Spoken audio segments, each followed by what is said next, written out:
Spend a day with me at a luxury confinement centre。大家好，我係 JLu， 有睇我 IG 咧就知我11月尾迎接咗個小生命 Little Rowan， 或者你叫佢俊仔都得。咁冇見我一排咧，就係因為咁啦。咁我自己都有乖乖地去坐月嘅，大家有睇我 IG 咧就知我媽咪做咗我陪月嘅呢個身份啦，因為佢自己真係一個有牌嘅陪月。當我懷孕嘅時候，佢已經舉手做我嘅陪月，唔俾我自己請啊！感激媽咪嘅照顧同埋佢啲湯水啦 ，to make sure that I could recover well。Let's talk a little bit about what confinement is。坐月咧喺中國嘅傳統入邊係一個非常之重要嘅習俗。產後嘅媽媽咧通過唔同嘅補身膳食啊、催乳啊、摘肚之類咧，去幫媽媽身體復原。So at its core, it really is about healing because being pregnant, giving birth obviously takes a huge toll on your body. Different types of rules, I'm sure we've all heard about them. 唔准出街，唔准沖涼，唔准洗頭，唔准打大隻腳，唔准食水果，唔准喊。There are many rules when it comes to confinement. Again, all for the benefit of the mother. Although a lot of them are not practiced in the modern day, although some people do not shower for 30 days or wash their hair. I don't know how they do that, but for me, I had to make sure I felt clean because your mental is also very important. 我當初都有好奇坐月係點樣開始嘅。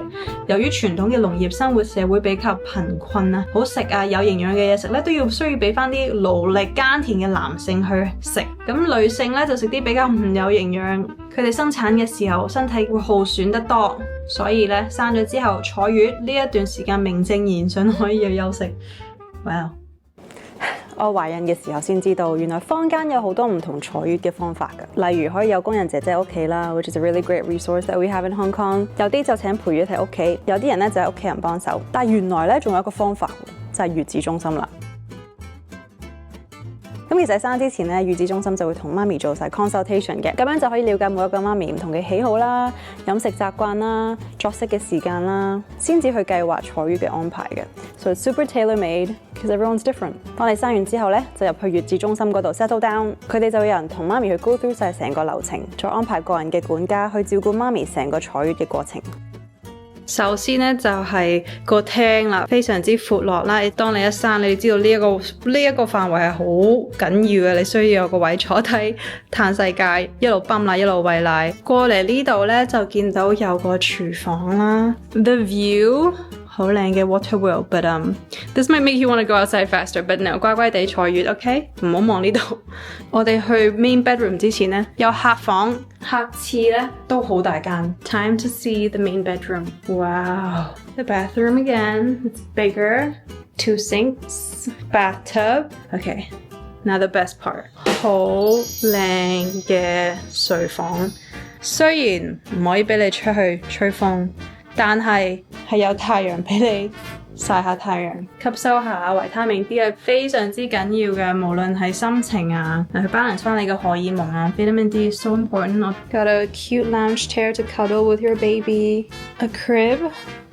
I mean, it's gorgeous. Like my view, I just can't stop looking outside.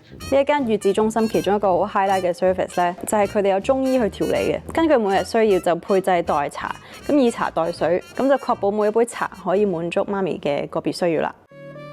As a new mom 真係有好多嘢要去開始去學，但係我嗰陣時係開刀啊，所以有專人咧幫你嘅 BB 去沖涼啊、臍帶護理啊、按摩啊、掃奶啊都好重要㗎。如果你懷孕嘅時候冇機會去上 First Aid Class 咧，月子中心咧都會提供急救班嘅，但係咧佢哋就會建議爹哋都同場一齊去學，因為 because obviously both parents should be well aware of First Aid。當然唔同嘅坐月方法有唔同嘅好處啦，而喺坐月中心嗰度坐月咧，其中一個我覺得好重要嘅地方就係可以隨時隨地有自己想要嘅 me time。呢個時候我帶大家去做一個 massage。好，我而家就過嚟做一個 firming massage， 一個搓肚對住個頸做 massage。I love it。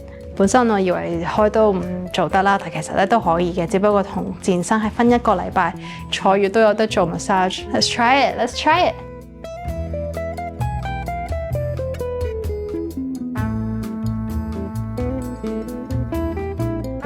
咁媽咪去休息嘅時候 ，BB 到底去咗邊？噔噔就係依家全港唯一嘅24小時育嬰室，佢哋有專屬嘅照顧團隊，好似兒科醫生咧就會定期去巡房，幫 BB 去做身體檢查，有專業嘅陪月輪班去照顧啦，仲有註冊嘅護士去當值，所以係完全唔使擔心，媽咪可以盡情去放鬆 relax， 咁 BB 咧一定會有適當嘅照顧㗎。Let's talk about the meals. 佢哋嘅月子餐係會根據個人嘅口味同身體需要，所以營養係好均勻，食落好好味，亦都可以幫到身體嘅恢復。聽嗰啲朋友講，有啲陪月淨係識蒸啊、烚啊，或者啲陪月姨姨係即係決定晒媽咪想食啲乜嘅，但係有酒店去幫你煮就一定 5-star experience 啦。我哋有茶分雞啦，有呢個鍋燒鮮菌斑球、無花果嘅炒爽菜、青木瓜花生湯，因為湯都非常之緊要，每一餐都有湯。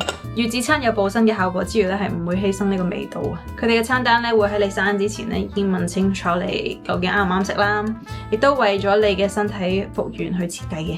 One of the things I really loved was having a ginger bath. Ginger promotes warmth, promotes heat in the body. 咁月子中心咧都係會提供薑水去沖涼啦，用薑皮嘅中藥材配製中藥水洗浴，用薑水去沖涼咧可以行氣活血、驅風散寒，咁就適合產後嘅氣血虛弱、體內多風嘅媽媽啦。咁佢哋會用呢個沖涼神器啦，直接可以用花灑咁樣出嘅。佢哋連洗手都可以提供薑水俾你洗手。And that was the first time I've tried that. 嗰個味咧 ，there's like a subtle ginger smell. It's actually really really nice.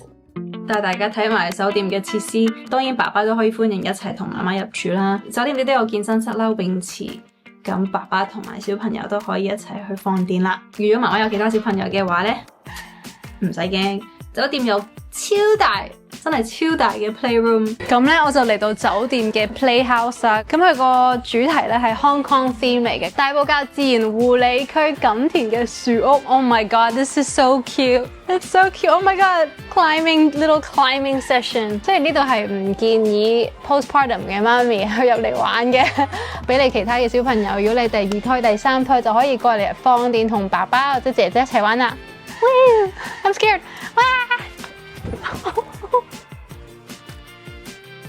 多謝大家收睇呢條片，希望唔同嘅媽媽、準媽媽或者係你哋嘅老婆嘅老公可以考慮呢一個方法去坐月啦。因為 BB 照顧得好係好重要，但係媽咪需要 relax、需要有 me time、需要 fully recover 都非常之重要嘅。好啦，咁今日就嚟到呢度啦。Thanks for watching， bye。Shekel Beach， 喂係有難度啊，有啲後悔。喂，哇，OK，I give up。我教壞你哋，其實應該生完唔應該玩呢啲劇烈活動，OK？唔准出糧，唔准出糧。